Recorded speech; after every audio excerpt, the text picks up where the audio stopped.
So this weekend, I took the 1980 Trans Am out to the drag strip, see if I could get it to 60 foot, better than 1.6, doing a good burnout on these seven-year old. I think they're M&H Racemaster drag slicks, 26 by 10. But yeah, I took it to the drag strip this weekend, did a good burnout, and see if I can get this thing to 60 foot. So the first pass, the bottle only had like 3 pounds in it, and I had a hard time getting it to get pressure up. This was still on the 150 shot, and the Nitrous Mini was set to come on at 3,000 RPM, and it was set to shut off at 6,500 RPM. But the first pass wasn't so great.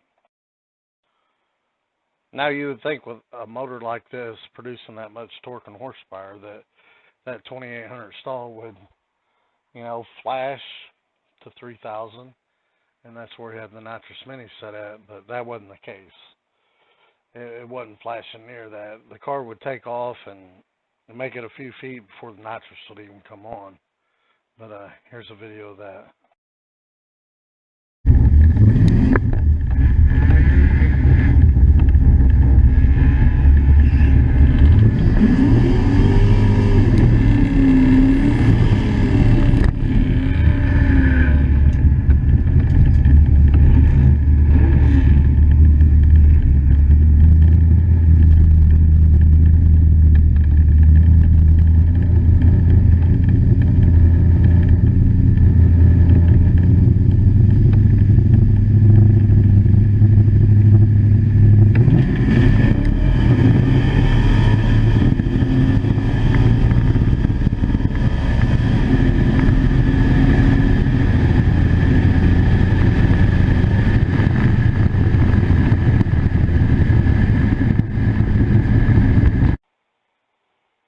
So by the way, my son owns a WS6 LS1 car too. But anyway, that pass was terrible. It was like low 11s. The bottle pressure, it just didn't have enough in there to do anything. It ran like a low 11, and the 60 foot was a 1.6 because again the nitrous wasn't kicking in.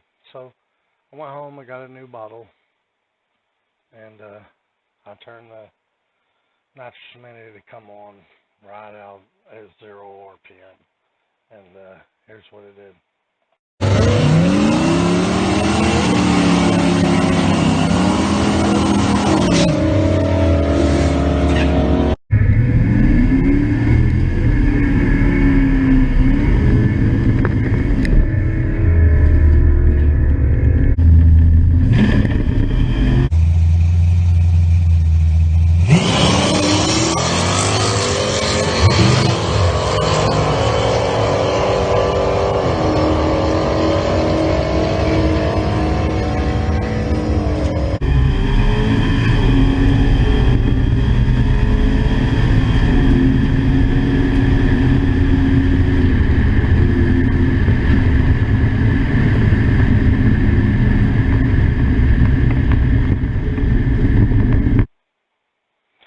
So here's the result of that pass. It did a really good 60, 1.477, and the 330 was 4.3, which was actually quite a bit faster than the 60 and 330 that he had run the best of. But I'm short. My feet don't reach the pedals that good, so when it launched like that, my feet actually came off the pedal, shut off the nitrous. I got back in it, and then I've been spoiled by my LT1 because it shifts by itself, and I over-revved it. This car, we figured out that the blaster 2 coil that we got, it just don't rev past 6,700, even though the motor, it wants to rev past 6,700 RPM. And the nitrous shuts off at 6,500. But anyway, I over-revved it. It started cutting out. The nitrous shut off. I shifted to second. I did the same thing. I over-revved it. The nitrous shut off. And it started cutting out. And as you can tell by the mile per hour here, I just give up. I didn't think it was going to be a good pass, so I just let off of it and coasted to the quarter. Which, after looking at this, I wish I didn't do because this would have been a good pass. Even though on the launch my foot came off the pedal, and even though I over revved it and hit where the cool just gives up, and hit where the nitrous comes off. With it set up this way, I should have been shifting at 6,000. I was trying to get it close to that 6,500 where we had the nitrous mini to shut off at the nitrous at, but it just happened so fast, man. And I'm not used to shifting the car because, like I said, my LT1 shifts by itself. I got to get used to that, but those tires work, man. Those Caltracs and them tires, and he's got the drag. He don't have a drag bar in it, but he does have the roll bar in it.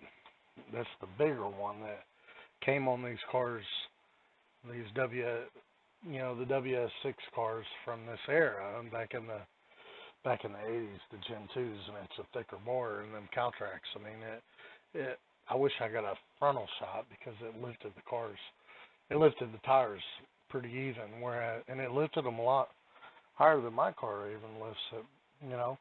My best 60 foot, even on the 200 shot, was a 1.49, which my car was spinning, but it didn't lift the tires as good as his does, and his lifted them evenly, whereas mine just lifts up the driver's side and barely lifts up the passenger side. But I mean, I think that would have been if you compare it to the other time slip, his fastest time slip, I mean, you can see here that I bested his 60 foot by a couple of tenths, and even the 330, I was ahead by a tenth. And that was even with my foot coming off the pedal because it threw me back in the seat and I couldn't reach the pedals that well. But yeah, if I'd have stayed in this, I think that definitely would have been at least a 10.5, 10.4 pass. But we'll get him back in there when he comes up. I think he wants to put the 250 jet in and spray it off the line and see what happens. I definitely think this car has a 9-second pass in it with the 250 jet. And when he comes back down weekend after next, we'll try that 250 out of the hole, see if the tires stick, and hopefully it doesn't raise up too much on him, and see what happens. And I'll get you a video of that. Plans he has for the car is he ordered a Blaster HVC 2 coil, which I think is going to eliminate that 65, 66, 6700 RPM misfire. And then also we're going to get a shift light in it. That way we can be more consistent on the shifts and get it shifting right at the right RPM. But yeah, I think that this motor wants RPM. I mean, on the dyno, it was given up, and I'm sure it's the Blaster 2 coil, but the Blaster 2 coil was given up right around 6700 RPM. That's why we had the nitrous mini to shut off at 6500 RPM. But I mean, it was still climbing on the dyno. It wanted more, so we're going to get that better coil in there.